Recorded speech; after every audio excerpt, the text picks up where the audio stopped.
ओम नमो नारायण स्वामी जी। ओम नमो नारायण। जय श्री कृष्ण। ओम नमो नारायण।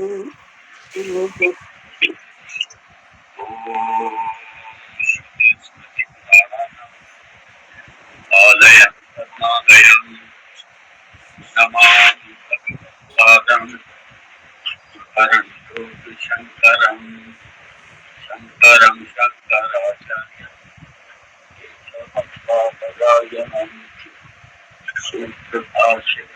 वंदे भगवन्तं पुनः ईश्वरो गुरुरात्मेति विभागिने व्योमव्याप्तदेहाय दक्षिणामूर्तये नमः। ॐ सदाशिवसमारम्भां शङ्कराचार्यमध्यमाम् अस्मदाचार्यपर्यन्तां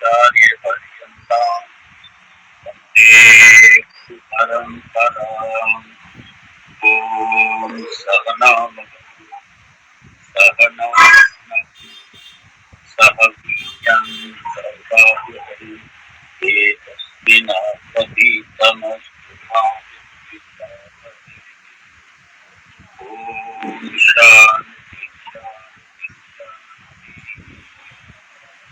ॐ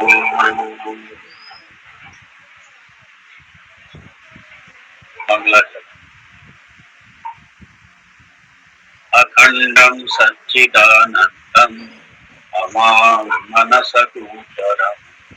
आत्मानं अखिलाधारम् आश्रये अभीष्टसिद्धये।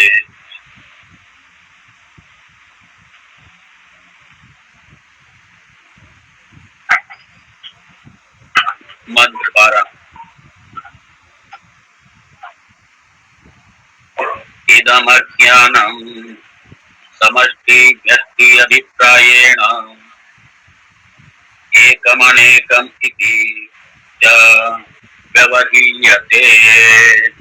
तथा हि यथा वृक्षाणां समष्टि व्यक्ति अभिप्रायेण वनम् इति एकत्व व्यपदेशः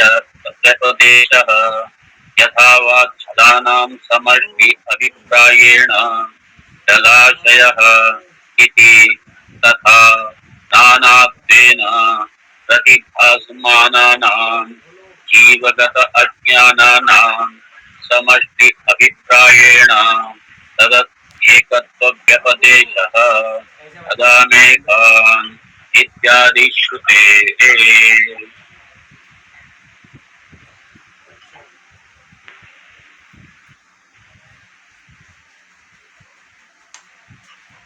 यहाँ जो हम लोग कल देख रहे थे, अज्ञान दो स्तर पर वर्गीकरण किया था ज्ञान का, व्यष्टि स्तर पर और समष्टि स्तर पर। तो यहाँ यही भगवान कह रहे हैं, भाष्यकार भगवान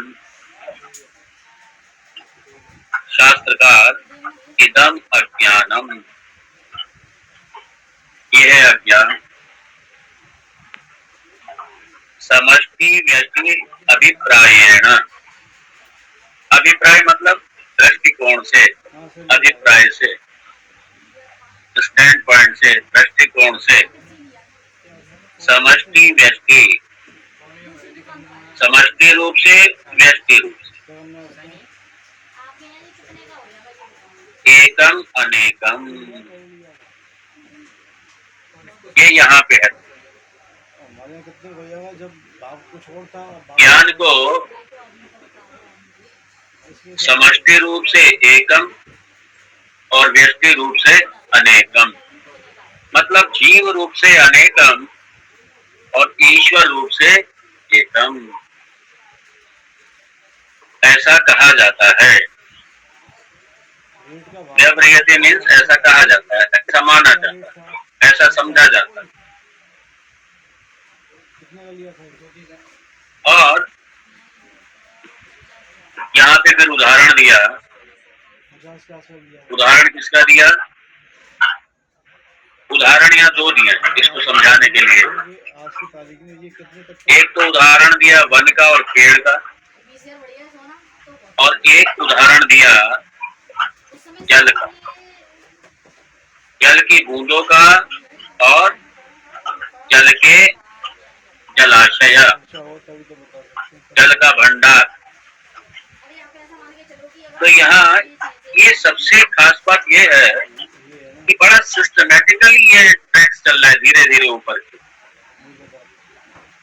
एक सिस्टम से। अविद्या को भी पूरा अच्छे से समझाया गया। क्यों? क्योंकि कारण अविद्या, कारण अविद्या, अविद्या उपाधि है, कारण शरीर है वो, इसलिए अविद्या भी उपाधि है, ये कारण शरीर है। बड़ा सिस्टमेटिक। जैसे भवन निर्माण जब करते हैं ना, तो जैसे भवन निर्माण उसको जो भी कारीगर हैं, बनाने वाले हैं, उनको एक नक्शा सामने दे दिया, आर्किटेक्ट ने उनको नक्शा दे दिया। जो जब भवन निर्माण शुरू होता है और चल रहा होता है, किसी को नहीं पता होता कि क्या बन रहा है। बाद में जब कंप्लीट हो जाता है तब समझ आता है लोगों को। इसी तरीके से ये वेदांत सार भी इसी तरीके से ये भवन निर्माण है, ये आखिर में पूरा डेवलप होगा धीरे धीरे। क्योंकि आप लोग वेदांत बराबर श्रवण कर रहे हैं, तो इसलिए आप लोग साथ में, कोई समस्या नहीं है। लेकिन अगर बिल्कुल कोई नया हो एकदम से, वो कहता है चल क्या रहा है,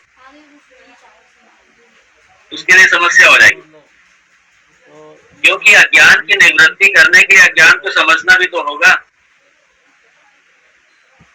जगत की निवृत्ति के लिए जगत को समझना भी तो होगा, वरना कहां से निवृत्त होगा। तो इसलिए एक सिस्टमैटिक, एक व्यवस्थित तरीके से।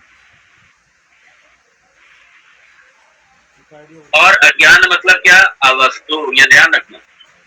अज्ञान वस्तु में नहीं आता, क्योंकि अज्ञान आदि, अज्ञान मूल है। इस पूरी अवस्तु का, इस पूरे जगत का मूल क्या है? अज्ञान है। अज्ञान, संसार का जो मूल है वो अज्ञान है। और इसीलिए अज्ञान क्या है? देखिए, अध्यारोप में क्या है? मिक्सचर है।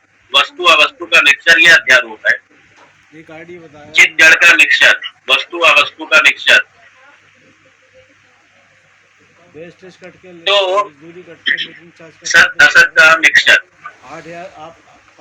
ये मिला हुआ सब। और इसमें अज्ञान जो है, ये अवस्तु पार्ट है। अवस्तु अध्यारोप का, अध्यारोप में वस्तु अवस्तु दोनों मिले हुए हैं। तो इसमें अज्ञान जो है वो अवस्तु का हिस्सा है, ये ध्यान रखिए। वस्तु का हिस्सा नहीं है, अवस्तु का हिस्सा है, अर्थात मिथ्या है ये। तो इसलिए अज्ञान क्या है? अवस्तु, मिथ्या, ये है अध्यारोप का हिस्सा।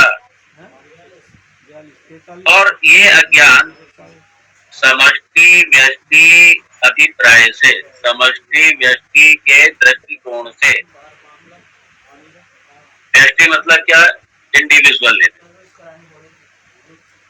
व्यष्टि इंडिविजुअल लेवल, व्यक्तिगत लेवल, और समष्टि टोटल लेवल। समष्टि मतलब टोटल। तो व्यक्तिगत, व्यष्टि, समष्टि, टोटल, सारा सामूहिक।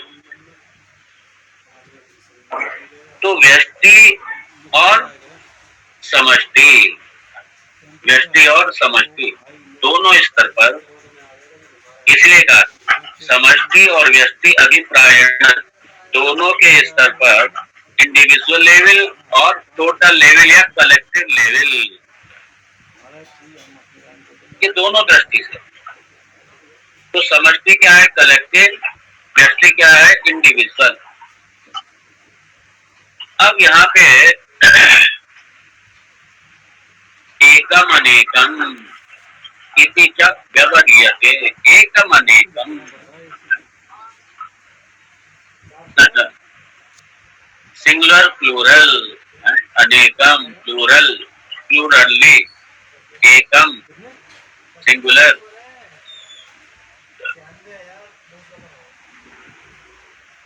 अब यहाँ पे थोड़ा कंफ्यूजन लगता है, ये क्या चक्कर है कि समष्टि में तो एकम कह दिया और व्यष्टि में अनेकम कह दिया। हाँ, ऐसा ही है। जैसे फॉरेस्ट, वन, वन हम लोग, वन संग्रह है अनेक पेड़ों का। वन में एक, देखिए, एक वृक्ष से वन नहीं बनता, जब हजारों सैकड़ों जब वृक्ष होते हैं तब जाकर के वन बनता है। लेकिन वन क्या है? एक वचन, एकम है, हजारों लाखों पेड़ उसके अंदर, लेकिन सिंगुलर, एकम। और जब वृक्ष के स्तर पे देखते हैं तो अनेकम, वृक्ष हो गए अनेकम और वन हो गया एकम। ऐसे ही जल का यदि हम कोई स्रोत देखें, मान लीजिए कोई जलाशय देखें, झील देखें, नदी देखें, समुद्र देखें, तो जल भी है एक एक बूंद का ही संग्रह, थोड़े थोड़े जल का बूंद का ही संग्रह है। लेकिन जब जलाशय कहते हैं तो एक वचन में कहते हैं जलाशय, उसमें है जल, उसमें बहुत है, जल का संग्रह है वो सारा। लेकिन हम लोग क्या कहते हैं? जलाशय, एक वचन में कहते हैं एकम। तो एकम अनेकम क्या व्यवधीयते, जैसे वनम की तरह, जलाशय की तरह, झील की तरह, लेक की तरह, समुद्र की तरह। तो इसी तरीके से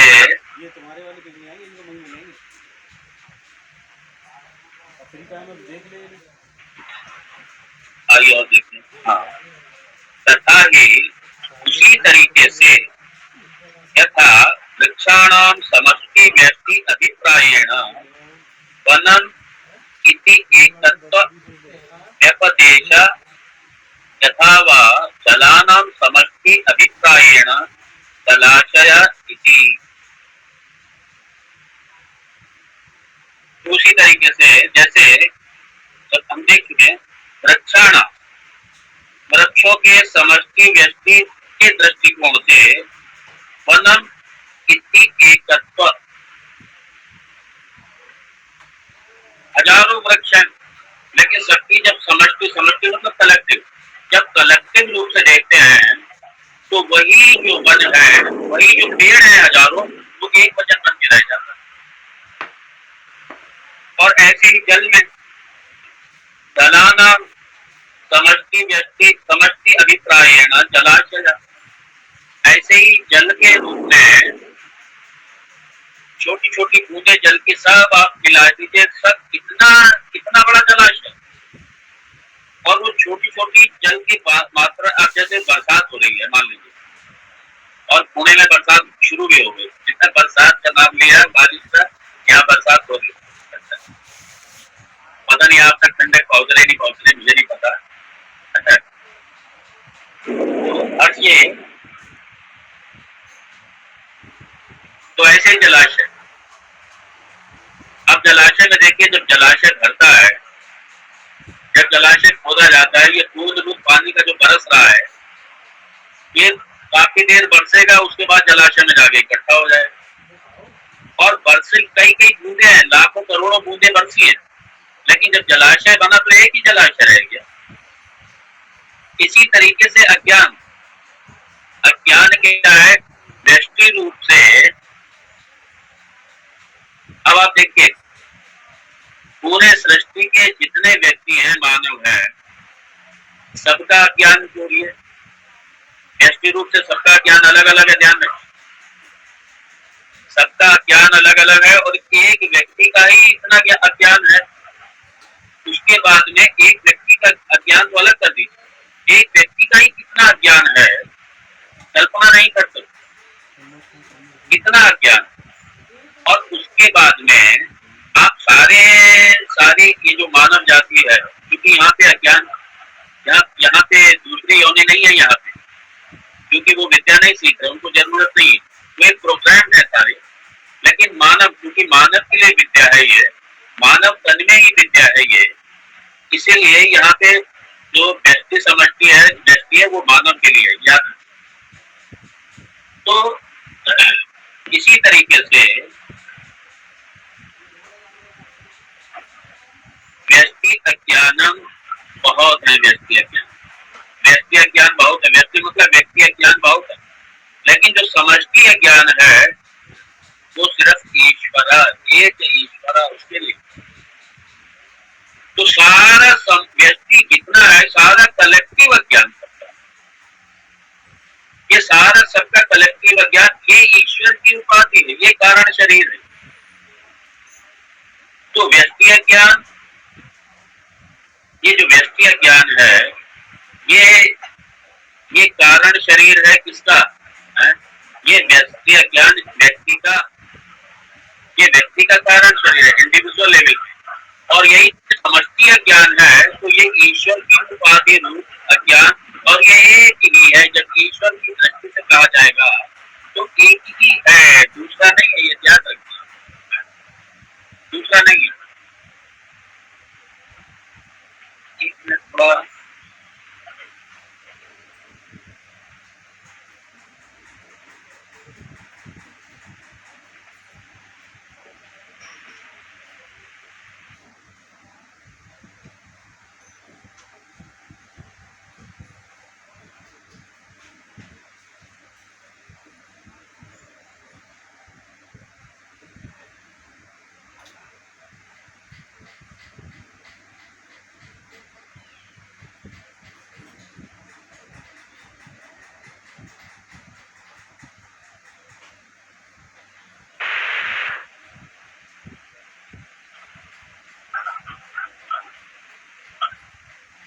शोर हो रहा था तो मैंने कहा थोड़ा शांत हो जाए। आइए देखते, तो यहाँ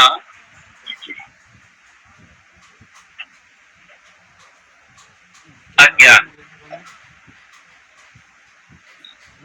समष्टि अज्ञान ये ईश्वर के संदर्भ, और व्यक्ति अज्ञान ये व्यक्ति के संदर्भ में इंडिविजुअल।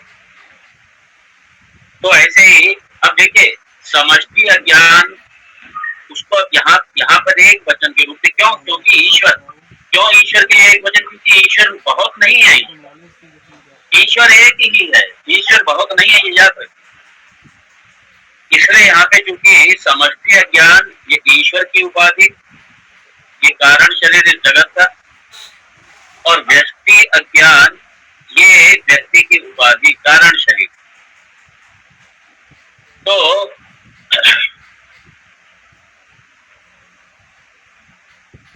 इसी तरीके से समष्टि अभिप्राय से और व्यक्ति अभिप्राय से अज्ञान को जब हम देखें तो जैसे जल जल जल व्यक्ति के साथ में जब व्यक्ति के रूप में देखते हैं, व्यक्ति के स्तर पे देखते हैं, समष्टि के स्तर पे देखते हैं, दोनों स्तर पे देखिए तो समष्टि के स्तर पर एक वचन हो जाता है, पेड़ सारे एक वचन में बदल जाते हैं जब वन की दृष्टि से देखते हैं। ऐसे ही अज्ञान जो है जब समष्टि के स्तर पर देखते हैं ईश्वर के साथ में, तो ये एक वचन हो जाता है। क्यों? क्योंकि ईश्वर एक ही है, ईश्वर अनेक नहीं है। जीव ये सारे अनेक अनेक अनेक अनेक सारे जीव, व्यष्टि स्तर पे सबके अज्ञान अलग अलग हैं, लेकिन समष्टि स्तर पर एक ही अज्ञान है और ईश्वर से कनेक्टेड है वो। और क्योंकि ईश्वर एक ही है इसीलिए एकम, और जीव अनेक हैं, जीव बहुत हैं, इसलिए अनेकम। एकम अनेकम, एकम अनेकम। ये दो उदाहरण इसके द्वारा समझाया। और अब इसीलिए कह रहे हैं, आइए देखें, तथा नानात्वेन प्रतिभासमानानां अंतर्गत अज्ञानानां समष्टि अभिप्रायेण तदत् एकत्व व्यपदेशः अजामेकाम्। इसको देखो,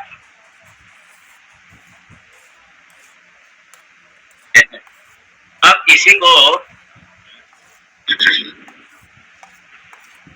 तथा उसी तरीके से, किस तरीके से? उसी तरीके से जैसे हम लोगों ने उदाहरण में देखा, वन का उदाहरण और जलाशय का उदाहरण, नानात्वेन प्रतिभासमानानां,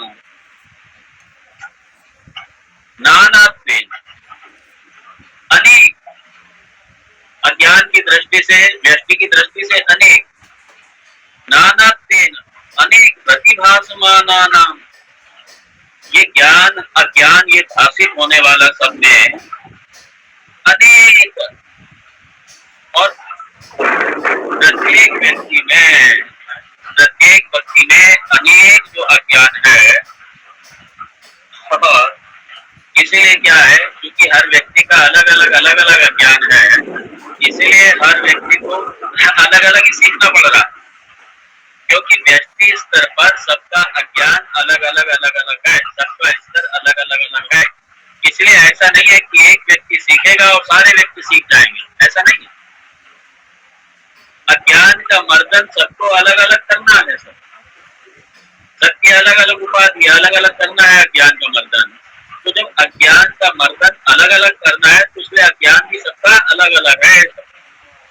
ऐसा नहीं है कि आप एक की अज्ञान की निवृत्ति हो गई तो सबके अज्ञान की निवृत्ति हो जाएगी, ऐसा नहीं, ऐसा नहीं कि एक की अज्ञान की निवृत्ति हो गई तो सबके अज्ञान की निवृत्ति हो जाएगी, नहीं, ये अलग अलग नानात्वेन अलग अलग अज्ञान। जैसे मान लीजिए कोई किसी भी विषय का अध्ययन कर रहे हैं तो उनका ही अज्ञान दूर हो गया उस विषय से संबंधित में, दूसरे का अज्ञान दूर नहीं है, दूसरे को अपना अलग प्रयास करना पड़ेगा, तीसरे को अलग प्रयास करना पड़ेगा, सबको अपना अपना प्रयास करने पड़ेगा, तब सबका अज्ञान दूर हो। तो उसी तरीके से अज्ञान जो है हर व्यक्ति अपने अज्ञान से ही संबंधित है, और चूंकि बहुत से जीव दृष्टि से देखो तो बहुत से जीव हैं, इसीलिए अज्ञान भी बहुत है, अनेकम, जीव दृष्टि से अनेकम ही रहेगा, इसलिए कहा अनेकम, व्यष्टि रूप से अनेकम, अनेक ज्ञान। लेकिन यही सारे अज्ञान सबका मिला के समष्टि रूप से, कलेक्टिव रूप से अगर देखें तो समष्टि अज्ञान के रूप में, मैक्रो लेवल पर समष्टि अज्ञान के रूप में तो क्या है, ये समष्टि अज्ञान के रूप से एकम, समष्टि अज्ञान के रूप से एकम। जैसे मान लीजिए प्रलय अवस्था, प्रलय अवस्था में सब अव्यक्त रूप में चले, सब अव्यक्त रूप में चले गए, लेकिन वहां प्रलय अवस्था में क्या रहेगा, वहां अज्ञान एकम, एक ही रहेगा। प्रलय अवस्था में समष्टि, ध्यान रखना, वो समष्टि अव्यक्त रूप में चली गई, सारी की सारी समष्टि अव्यक्त रूप में चली गई, इसलिए वहां पे अज्ञान रहेगा एकम, एकम, समष्टि स्तर पर एक ही रहेगा। भले ही नाना तेन प्रतिभासमानानां, यद्यपि बहुत अलग रूप से दिखाई दे रहा है, लेकिन समष्टि स्तर पर जब देखेंगे तो एकम, एक ही रहेगा, एक, वहां अलग अलग नहीं रहेगा, वहां एक ही रहेगा। इसलिए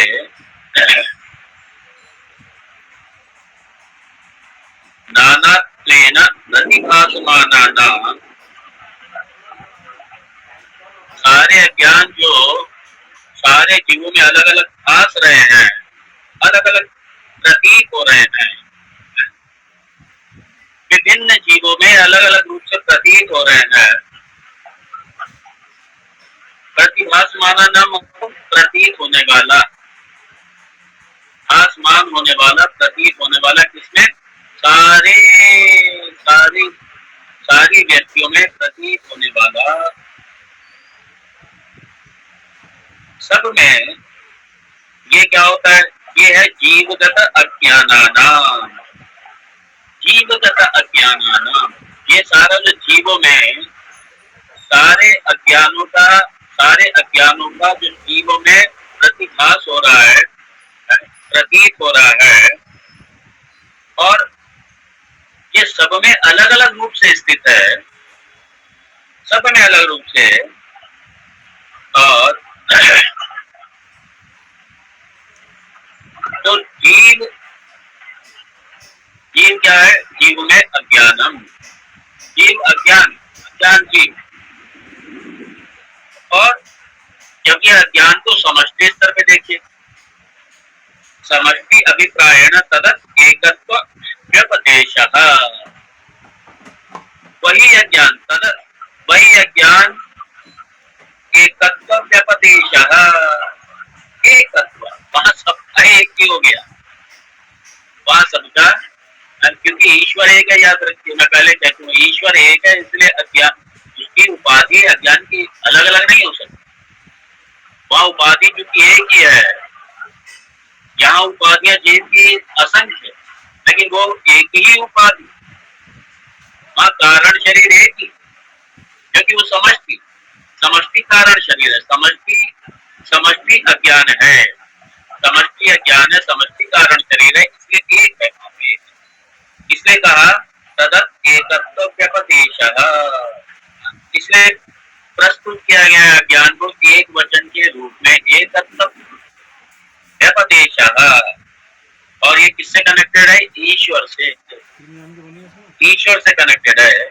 और ईश्वर क्या है? सिंगुलर है, प्लूरल नहीं है। नहीं नहीं नहीं नहीं, बहुत से ईश्वर है, कोई कहे, क्योंकि आप ये, अब आप लोग की शंका नहीं है, लेकिन ऐसे समाज में शंकाएं आती है, ये क्या चक्कर है, इतने सारे भगवान है, कोई राम को मान रहा है, कोई किसी को मान रहा है, कोई किसी को मान रहा है, इतने सारे भगवान है। अपने हिंदू धर्म में बहुत भगवान है, बहुत भगवान। ऐसे किसी ने एक जोक बनाया, एक हिंदू धर्म पे आक्षेप लगाया,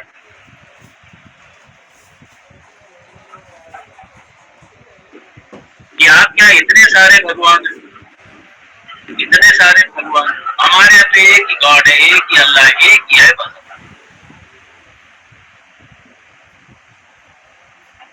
तो उनको यही जवाब दिया गया कि यही हिंदू धर्म की खूबसूरती है, क्योंकि अगर ईश्वर एक ही है, ये उनके स्तर पे जवाब दिया, तो मान लीजिए अगर एक ही उसके फॉर्म में एक ही रूप में ईश्वर है, और यहाँ ये कहो कि अरूप ही ईश्वर है, ईश्वर रूप लेता ही नहीं है, अरूप ईश्वर है और एक ईश्वर, तो वह समस्या आएगी। क्योंकि अगर एक ने अपनी समस्या के समाधान के लिए पुकारा ईश्वर को, दुख में है, आर्त में है, परेशानी में है, किसी समस्या से त्रस्त है, और ईश्वर को पुकारा, तो ईश्वर तो चला गया उसके पास, बाकी के क्या करेंगे सर? इसलिए हमारे धर्म में समस्या नहीं है, एक ही ईश्वर है, और उसने ये हजारों रूप धारण कर रखे हैं, जिसने पूरे जगत, जिसने सारे जगत के रूपों को धारण कर रखा है, सारे जगत के नाम रूपों को जिसने धारण कर रखा है, उसके लिए एक नाम रूप लेने में क्या समस्या है? इसलिए हमारे यहाँ कोई समस्या नहीं है। इसलिए हमारे यहाँ ईश्वर अपनी विभिन्न रूपों के साथ में एडवांस में बैठे रहते हैं, जिसको दिक्कत हुई, जिसको तकलीफ हुई, उसी के लिए ईश्वर उपस्थित हो जाता है, जहाँ चाहता है ईश्वर उपस्थित हो जाता है, चाहे तो उनके हृदय में विराजमान हो जाते हैं, नहीं तो सामने कहीं विराजमान हो जाते हैं, और नहीं विराजमान होते तो सामने प्रकट करके उनकी उपासना करना शुरू कर देते हैं। हमारे समस्या ही नहीं, ये हिंदू धर्म की खूबी है, ये हिंदू धर्म की खूबी है, ये विशेषता है। इसलिए यहाँ पे कोई भी व्यक्ति ईश्वर से अलग है ही नहीं, सबके अपने अपने उपास्य देवता है, सबके अपने अपने। ईश्वर किसी भी रूप में उपास्य हो सकता है अपने भक्त के लिए, इसलिए किसी भक्त के साथ समस्या ही नहीं है। ये सुंदरता ही है। ईश्वर एक ही, लेकिन रूप वो कितने चाहे ले सकते। जो असंख्य रूप लेकर के जगत के रूप में विद्यमान है, उसके लिए अपने भक्त के लिए एक रूप और ले लेना कौन सी बड़ी बात है। इसलिए हमारे यहाँ समस्या नहीं है। ईश्वर एक ही है, इसलिए समष्टि अज्ञान के एक वचन में ही आएगा। इसलिए समष्टि अज्ञान रूपी जो कारण शरीर है वो एक वचन में ही आएगा। इसलिए एकत्व व्यपदेशः, और ये ईश्वर से संबंधित, क्योंकि ईश्वर सिंगुलर है, इसलिए उसकी समष्टि अज्ञान ये उपाधि भी सिंगुलर है।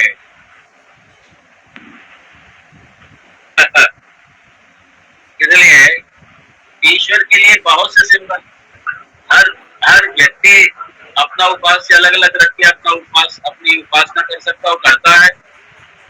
कहीं कोई समस्या ही नहीं है ये हमारे।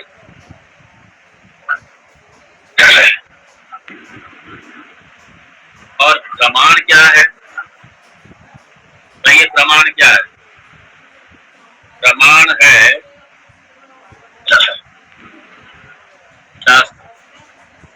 शास्त्र प्रमाण है। क्या प्रमाण है शास्त्र? अजाम एकाम, ये श्वेत सूत्रोपनिषद का मंत्र, इसने संकेत किया अजाम एकाम। और पहले कहा था, ध्यान दीजिए, पहले किसी को कहा था देवात्म शक्ति, किसी को कहा था देवात्म शक्ति, और अभी इसी व्यष्टि अज्ञान को ही, व्यष्टि माया को, व्यष्टि अज्ञान को ही कह दिया अजाम एकाम। पहले कहा था देवात्म शक्ति, शक्ति के रूप में कहा गया था अजाम एकाम। अजाम का मतलब ये भी अनादि है, ये ध्यान रखना, अज्ञान अनादि है। अज्ञान अनादि है, इसलिए कोई क्या अज्ञान की शुरुआत कब हुई? ये प्रश्न गलत, क्योंकि अगर अज्ञान की शुरुआत हुई तो इससे पहले ज्ञान था, और जब ज्ञान था तो अज्ञान की शुरुआत हो ही नहीं सकती, इसलिए अज्ञान की कभी शुरुआत नहीं होती। अज्ञान अनादि, और इसलिए का अजाम, अजाम एकाम, अजाम, इसका जन्म नहीं हुआ, अर्थात अनादि है ये जन्म से परे है, ये अनादि है ये अज्ञान। अजाम एकाम, और अज्ञान अनादि, और एकम, समष्टि स्तर पर एकम, अनादि और एकम। अजाम एकाम, अनादि है और एकम, बहुत नहीं, समष्टि स्तर पर एक ही अज्ञान। तो ईश्वर का जो अज्ञान रूपी जो कारण शरीर जो उपाधि है, या जो माया उपाधि है, ये कैसी है? ये अनादि और एकम। अब क्या है कि ये समष्टि अज्ञान की यहाँ चर्चा करिए। अब व्यष्टि अज्ञान की, व्यष्टि अज्ञान की और समष्टि अज्ञान की फिर से ये उपाधि करती क्या है? क्या कहती हो? ये उपाधि करती क्या है? इसका क्या है इसका रोल? अब इसके भगवान आगे कहते हैं,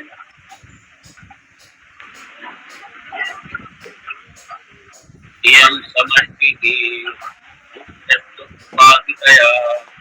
विशुद्ध सत्व प्रधाना एतत् उपहितं चैतन्यं सर्वज्ञत्व सर्वेश्वरत्व सर्वनियंत्रत्वादि गुणात्मकम् अव्यक्तम् अंतर्यामी जगत् कारणम् ईश्वरः इति च व्यपदिश्यते।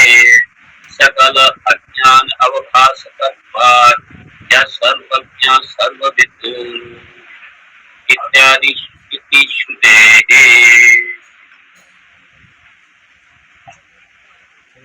अब समझते हैं ज्ञान को थोड़ा और शास्त्रकार पूज्य सदानंद जी, ये बड़ी कृपा है,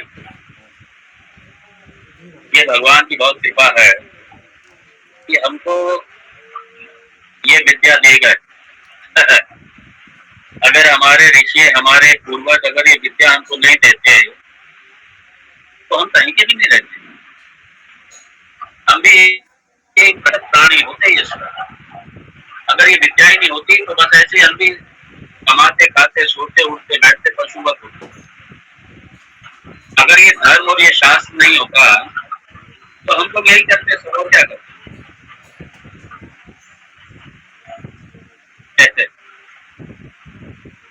अब ये कहा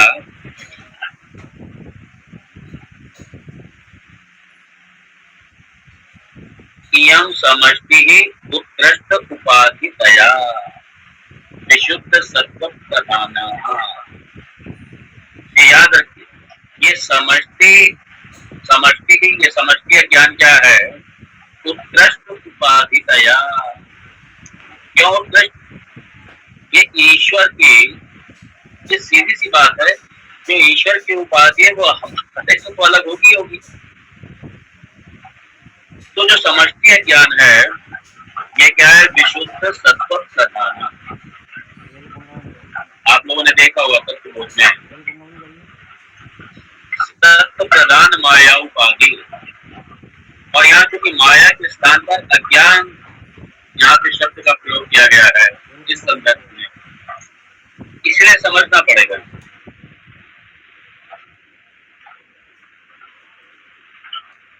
विशुद्ध सत्व प्रधान मतलब पॉजिटिव, नेगेटिव नहीं, बड़ी ही सकारात्मक, रचनात्मक सकारात्मक ये उपाधि, ये मैक्रो अज्ञान, ये समष्टि अज्ञान, ये क्या है?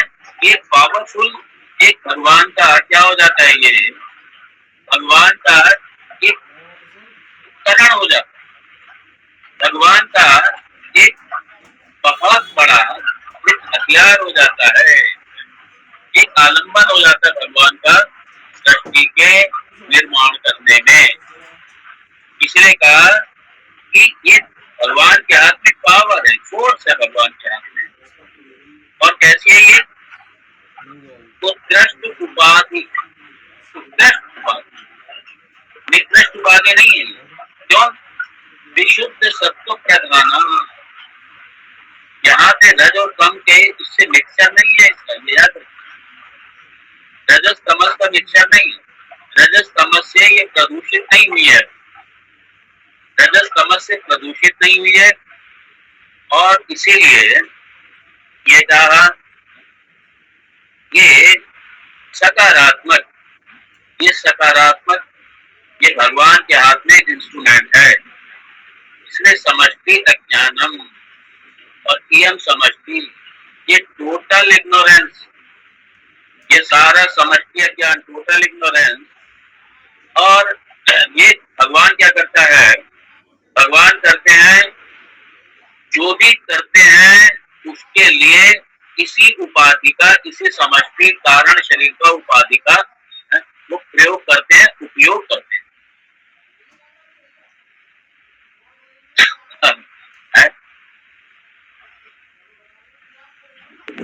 भगवान देखिए, तो गीता का यहाँ पे इस तरफ सोचा जा सकता है। भगवान ने जो गीता में कहा है, शायद मेरे 7वें अध्याय में, मम माया दुरत्यय, मम माया दुरत्यय। और इसको पार कौन करते हैं?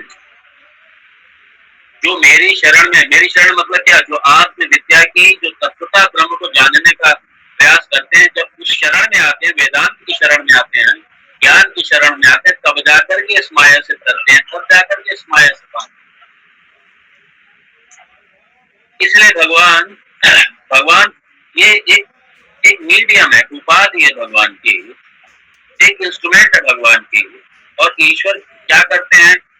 ईश्वर अपने कर्म में ये सृष्टि, ये जगत की सृष्टि, स्थिति और लय, ये ईश्वर का, ये जो ईश्वर का, ये जो जगत का निर्माण, जगत की निर्मिति, जगत का लय और जगत का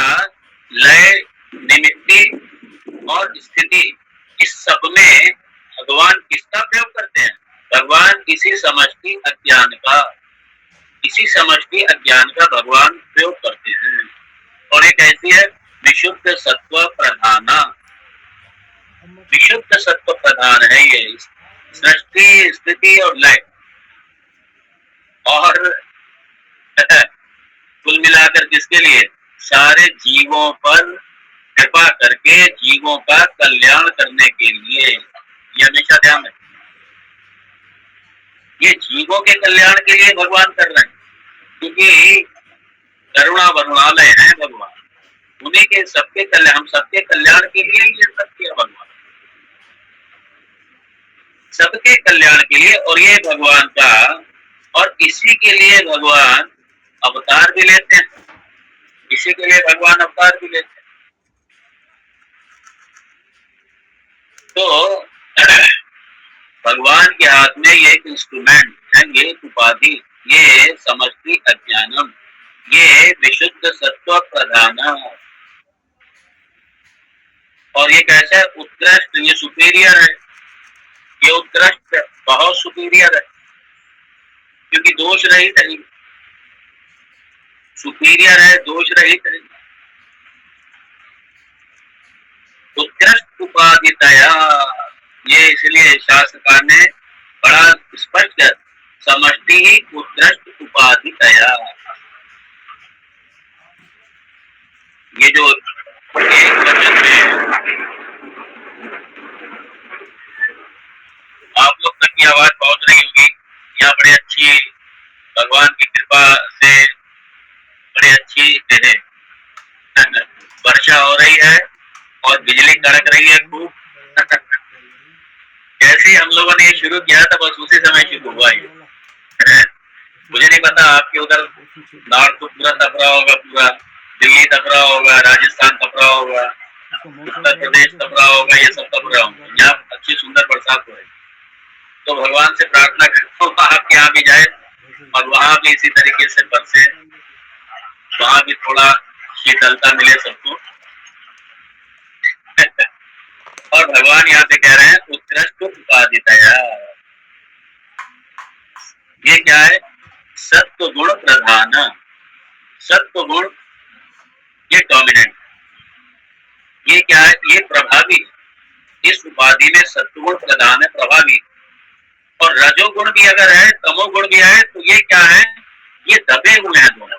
रजोगुण भी दबा है क्योंकि त्रिगुणात्मिका है, क्या अज्ञान त्रिगुणात्मिका। तो रजो प्रधानता क्या है?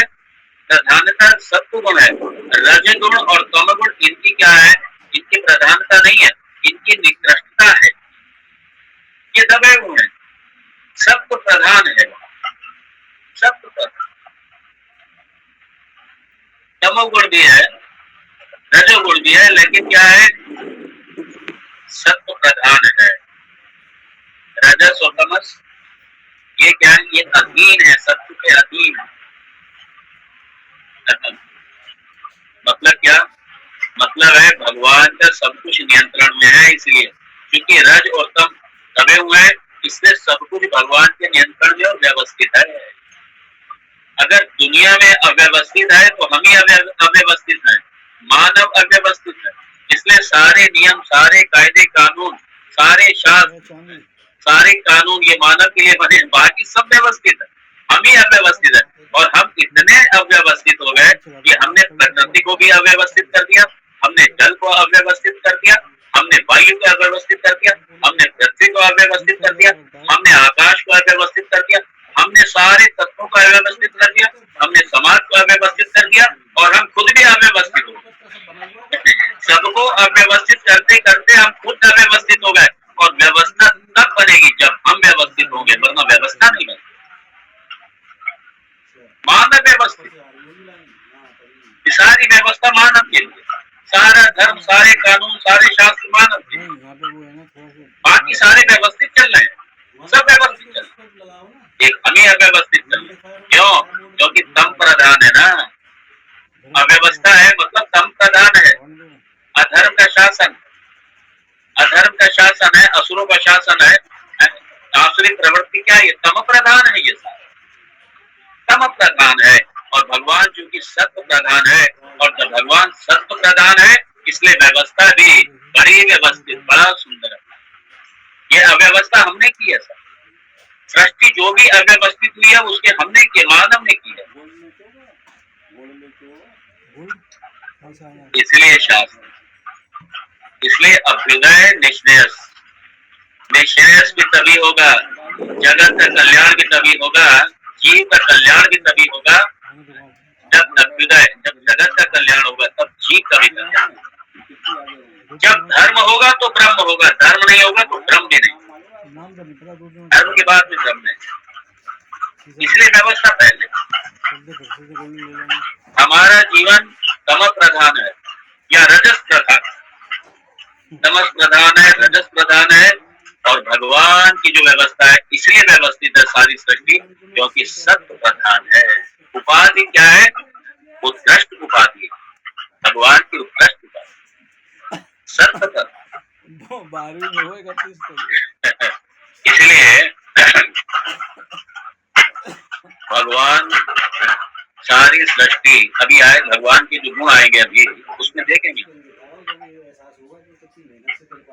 इसलिए भगवान के ये जो ईश्वर की परिभाषा है, ये ईश्वर की परिभाषा है, ये पूरी पंक्ति में पूरी ईश्वर की परिभाषा है। और इसलिए भगवान जब निद्रा लेते हैं ना, भगवान लय अवस्था मतलब भगवान की निद्रा, मतलब योग निद्रा, वो भी योग निद्रा है, वो भी योग निद्रा। और भगवान प्रलय अवस्था में भी भगवान के अज्ञान का बाध नहीं होता, ध्यान रखना। सॉरी, भगवान के ज्ञान का बाध नहीं होता। प्रलय अवस्था में भी भगवान के ज्ञान का बाध नहीं होता। इसीलिए तम प्रधान, जब निद्रा में गए तो तम प्रधान, यही लय अवस्था। और जब स्थिति है तो उस समय रजस प्रधान। लेकिन सत्व प्रोमिनेंट सत्व है, डोमिनेंट सत्व, इसलिए सब व्यवस्थित। इसलिए भगवान की सृष्टि में ये जितने ग्रह उपग्रह जो जो जहाँ पे है, सूर्य है, चंद्र है, सितारे हैं, पृथ्वी है, ये सारे तत्व है, सारे व्यवस्थित, सारे भगवान के अनुशासन में। एक हम ही स्वच्छंद है, एक हम ही स्वच्छंद है, और इसलिए हमारे लिए शास्त्र है सारे। इसलिए हमारे लिए शास्त्र है। भगवान भी, भगवान ने सबसे सुंदर, इस बड़े आश्चर्य की बात, पूरे विश्व में जितनी कृतियां हैं भगवान की, जितनी भी भगवान ने रचना की है, मानव सर्वोत्कृष्ट, मानव सर्वोत्कृष्ट इसकी सृष्टि है भगवान की। और मानव ने ही सबसे अपने आप को निकृष्ट बना दिया। सर्वोत्कृष्ट सृष्टि मानव है और मानव ने ही अपने आप को निकृष्ट बना के रख दिया, निकृष्ट बना। यही भगवान, यही दुर्भाग्य। और सब कुछ भगवान ने मानव को दिया है। भगवान बुद्धि और किसी को नहीं दी, मानव को दी, लेकिन इसने ये इतना तेज निकला, इसने बुद्धि का दुरुपयोग कर लिया, इसने अपनी इंद्रियों का दुरुपयोग कर लिया। और सत्यानाश इसने जगत की नहीं मारी, जगत की सत्यानाश तो बाद में मरती है, पहले अपनी सत्यानाश लगाई। पहले अपनी इसने सत्यानाश लगा ली, और उसके बाद में जब अपनी सत्यानाश लगाई तो जगत की भी सत्यानाश लगा ली। बड़ा आश्चर्य। सर्वोत्कृष्ट कृति मानव भगवान की, और इसने सबसे निकृष्ट अपने आप को बनाया। सारी समस्याओं की जड़ यही। ये सारा जितना भूचाल है, जितनी अशांति है, कला है, क्लेश है, ये सब का है, क्या है, किसके लिए है? ये विश्व में जितना भी जो कुछ भी है, सबके मूल में मानव ही है। और यही मानव चाहे तो इसी पृथ्वी पे स्वर्ग बना दे, भगवान यहाँ पे आ जाए, खुद अपना वैकुंठ छोड़ करके इस धरती पे आ जाए, भगवान इतना सुंदर बना दे। शास्त्र इसीलिए। और और हम क्या हैं? हम हैं अज्ञान के रूपक, अज्ञान की अभिव्यक्ति। और ईश्वर का अज्ञान विशुद्ध सत्व प्रधान, जीव का अज्ञान ये विशुद्ध सत्व प्रधान नहीं है त्रिगुणात्मिका ये भी, लेकिन रज प्रधान, तम प्रधान, सत्ववाद।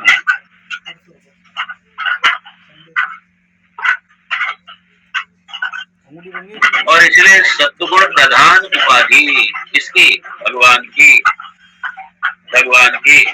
और विशुद्ध का मतलब सत्वगुण, मतलब क्या है? ये प्रदूषित नहीं है, रजस और तमस से प्रदूषित नहीं है, इसलिए विशुद्ध।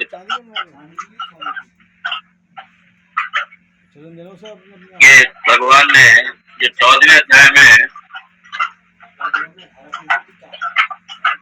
ये जो गुणत्रय विभाग योग नामा, गुणत्रय विभाग, उसमें रजस और तमस सत्व तीनों का दिया। रजो रागात्मकम विद्धि कृष्णा संग समुद्भवम् तन्निबध्नाति कौन्तेय कर्म संगेन देहिनम् न तमस्ज्ञानजं विद्धि मोहनम सर्वदेहिनम्। ये रजस तमस, और तमस का क्या? प्रमाद आलस्य निद्राभिः तन्निबध्नाति भारत। इसलिए सारी समस्याएं इसीलिए, क्योंकि और जब साधना के पथ पर चलते चलते, जब ज्ञान के पथ पर चलते चलते, अपने ईश्वर मार्ग पर चलते चलते, अपने तमस को जीतकर, अपने रजस को जीतकर सत्व में आकर के, और एक समय के बाद में सत्व को भी छोड़ करके, सत्व को भी छोड़, क्योंकि त्रिगुणातीत होना पड़े। और त्रिगुणातीत पहले तमस को तो जीतो, अपने रजस को तो हम जीते थे, उसके बाद में जाकर के सत्य, तब ज्ञान, तब अहम ब्रह्मास्मि जब अपने इस स्वरूप में आएंगे, जाकर के जब अपने स्वरूप में आएंगे, अपने आत्म तत्व का बोध होगा जब ब्रह्म रूप से, और उसके बाद में जब एकमेव अद्वितीय ब्रह्मा, वहां उस स्थिति पर आकर के जाकर के हम गुणातीत बने, उस पे आकर के, तो पहले तो प्रयास करने पड़ेंगे और उसके बाद में ये सब सहज हो जाएगा, उसके बाद में सब सहज। इसलिए भगवान यहाँ पे बड़ा सुंदर, ये वीडियो किसका खुला हुआ है? ये वीडियो जरा बंद करें आप, वीडियो बंद कर लीजिए। नूतन जी आप वीडियो बंद कीजिए, नूतन जी आप वीडियो बंद कीजिए, आप वीडियो बंद कीजिए नूतन जी, मथुरिया जी आप वीडियो बंद कर लीजिए।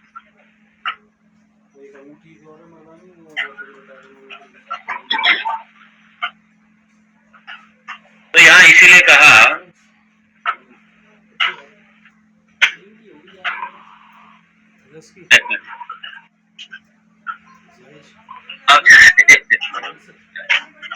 इसलिए कल मैंने संकेत दिया था कि पहले हमें प्रयास करने पड़े, पहले तो हम लक्षण समझें, तम के लक्षण समझें, रजस के लक्षण समझें, और जब क्योंकि वेदांत के साधना पथ पर हैं, तो अब लक्षणों के आधार पर हम तय करें कि हमारे जीवन तमस प्रधान है, रजस प्रधान है या सत्व प्रधान है, हमारा जीवन कौन सा गुण डोमिनेट कर रहा है, कौन सा प्रभाव है हमारे। तो जब हमारा ये, तब जाकर के व्यवहार में पहले हम अपने आप को, व्यवहार में हम तमस को जीते, रजस को जीते, सत्य प्रधान हमारा व्यवहार हो, सत्य प्रधान हमारा जीवन हो, तब ये शुरू में प्रयास करना पड़ेगा। इसलिए पुरुषार्थ है, इसलिए मुक्ति मोक्ष का पद ये पुरुषार्थ। और फिर जाकर के उसके बाद में इसलिए हम लोग धीरे धीरे ही हमारा वो होता है। और हमारा क्या है, इसलिए अशुद्ध सत्व प्रधान, ये जीव का अशुद्ध सत्व प्रधान। हमारा सत्व शुद्ध सत्व नहीं है, मलिन सत्व। इसलिए अज्ञान, जो जीव अज्ञान है, ये मलिन सत्व प्रधान है। ये वो शुद्ध सत्व प्रधान है। समष्टि अज्ञान ईश्वर के उपाधि रूप में और व्यष्टि अज्ञान जीव उपाधि रूप में, ये मलिन सत्व प्रधान, मलिन सत्व प्रधान और शुद्ध सत्व प्रधान, ये फर्क है ईश्वर उनसे। तो ईश्वर का ज्ञान विशुद्ध सत्व प्रधान, ईश्वर तमोगुण का प्रयोग करता है, ध्यान दीजिए, रजस का भी प्रयोग करता है, लेकिन उसके वश में नहीं। हम लोग उनके वश में आ जाते हैं, जीव वश में आ जाता है। ईश्वर भी सत्व गुण का प्रयोग करता है। ईश्वर त्रिगुणातीत है, लेकिन जगत की सृष्टि स्थिति लय के लिए तीनों गुणों का प्रयोग करेगा। लेकिन उसके बावजूद बाद में भी क्योंकि उपाधि रूप से प्रयोग करेगा, और प्रयोग करते हुए भी वो उनसे पृथक भी है वो। ये ध्यान रखिएगा। तो विशुद्ध सत्व प्रधान यस्य सा समष्टिः, ये समझ विशुद्ध सत्व प्रधान। और फिर आगे कहा एतत् उपहितं चैतन्यम, एतत् उपहितं चैतन्यम, एतत् उपहितं चैतन्यम। इसमें आगे देखिए, एतत् उपहितं चैतन्यम। चैतन्य मतलब ये चेतन तत्व, कॉन्शियसनेस प्रिंसिपल। इससे उपहित जो चैतन्य अर्थात ईश्वर, एतत् उपहितं चैतन्यम, इससे, इस अज्ञान से उपहित जो चैतन्य है, जो ईश्वर है, अर्थात दूसरे शब्दों में जिसे हम वस्तु कहें, वस्तु है जो ईट कब चलाएंगे बरसात में? अरे हीट थोड़ी चलाना है। एतत् उपहितं मतलब संबद्ध, किससे संबद्ध? समष्टि अज्ञान से संबद्ध, उपहितम चैतन्यम। वो अपने हिसाब से चलाएगा, बिजली ज्यादा तो और ये जो वस्तु है, जो चैतन्य है, ये किससे संबद्ध है? अवस्तु अज्ञान से, समष्टि अज्ञान से। क्योंकि यहाँ उपाधि की है, तो उसकी उपाधि कैसी है? एतत् उपहितम चैतन्यम। उपहितम में संबंधित, किससे? इस समष्टि अज्ञान से संबंधित जो उपहितम चैतन्यम। और दूसरे शब्दों में वस्तु चैतन्यम किसके साथ मिला हुआ? अवस्तु के साथ में। अवस्तु मतलब उपाधि। उपाधि कौन सी उपाधि? समष्टि उपाधि। कौन सी उपाधि? अज्ञान उपाधि, कारण शरीर। और यही क्या हो जाता है? वही जो ब्रह्मन है, वही ब्रह्मन इसी समष्टि अज्ञान के साथ में संलग्न होकर के वही ईश्वर, वही ब्रह्मन ईश्वर हो गया। वो माया सहित, तत्वबोध में आप देखेंगे माया सहितम ईश्वर, यहाँ समष्टि अज्ञान सहितम ईश्वर, वही ब्रह्म। इसलिए वहां पे तत्वबोध में ब्रह्माश्रय सत्व रजस तमो गुणात्मिका माया अस्ति। ब्रह्माश्रय सत्व रजस तमो गुणात्मिका माया अस्ति, ये तत्वबोध। तो यहाँ इसी बात को कहा, लेकिन थोड़ा अलग तरीके से। यहाँ अज्ञान का शब्द का प्रयोग किया है, यहाँ ज्ञान का प्रयोग किया है। यहाँ तो इसलिए कहा एतत् उपहितम चैतन्यम। तो ईश्वर क्या है? ईश्वर मिक्सचर हो गया। किसका मिक्सचर हो गया? वस्तु अवस्तु। वस्तु रूप से ब्रह्मन समझ लीजिए और अवस्तु रूप से ये समष्टि अज्ञानम, ये इसका मिक्सचर हो, ये ईश्वर हो। और इसलिए हम देख रहे हैं क्या? मिक्सचर देख रहे हैं। अब ये एक लेवल का मिक्सचर चल रहा है, दूसरे लेवल का मिक्सचर बाद में शुरू होगा। अब ये ईश्वर की दृष्टि से मिक्सचर चल रहा है, बाद में जीव की दृष्टि से मिक्सचर चल रहा है। तो यहाँ पे अब इसके बाद में कहा एतत् उपैतम चैतन्यम। अब आगे देखिए, आगे उसका क्या? ईश्वर के आगे, अब आगे ईश्वर का वर्णन। सर्वज्ञत्व, सर्वेश्वरत्व, सर्वनियंत्रत्व आदि गुणकम, अव्यक्तम, अंतर्यामी। ये एक शब्द को देखना पड़ेगा थोड़ा। और अंतर्यामी जगत कारणम ईश्वर, जगत का कारण यही। माया उपाधि सहितम ईश्वर। यहाँ पे अज्ञान, समष्टि अज्ञान उपाधि सहितम ईश्वर, ये जगत कारणम ईश्वर इति च व्यपदिश्यते। क्या करें, समय का पता नहीं चला, 1 घंटा हो गया समय। अब मुझे लगता है कल ही देखें इसको। अब ईश्वर का ही इसमें वर्णन है साहब, ये सारा ईश्वर का ही वर्णन है। तो इसको अब हम देखेंगे कल, सबके प्रति मंगल कामना करते हुए। ओम तत्सत्। ओम पूर्णमद पूर्णमिदं पूर्णात् पूर्णमुदच्यते पूर्णस्य पूर्णमादाय पूर्णमेवावशिष्यते। ओम शांति शांति शांति। शंकरं शंकराचार्यं केशवं बादरायणं सूत्र भाष्य कृतौ वंदे भगवन्तौ पुनः पुनः। ईश्वरो गुरुरात्मेति त्रिभेद विभागिने व्योमवद्व्याप्त देहाय दक्षिणामूर्तये नमः। ओम शांति शांति शांति। हरि ओम। श्री गुरुभ्यो नमः। हरि ओम। लोन तुमने लिया और लेके भाग गए, गवर्नमेंट तुम्हें थोड़ी आपको क्या मतलब? नमो नारायण। आइए, स्वागतम। वाह मित्र जी, वाह, कैसे हो आप? ज्वाइन कर लिया करो, ये वेदांत अपना श्रवण करो। हाँ। चलिए, सभी का स्वागत है, अभिनंदन है। ओम नमो नारायण। हाँ, नमो नारायण। नमो नारायण स्वामी जी, नमो नारायण।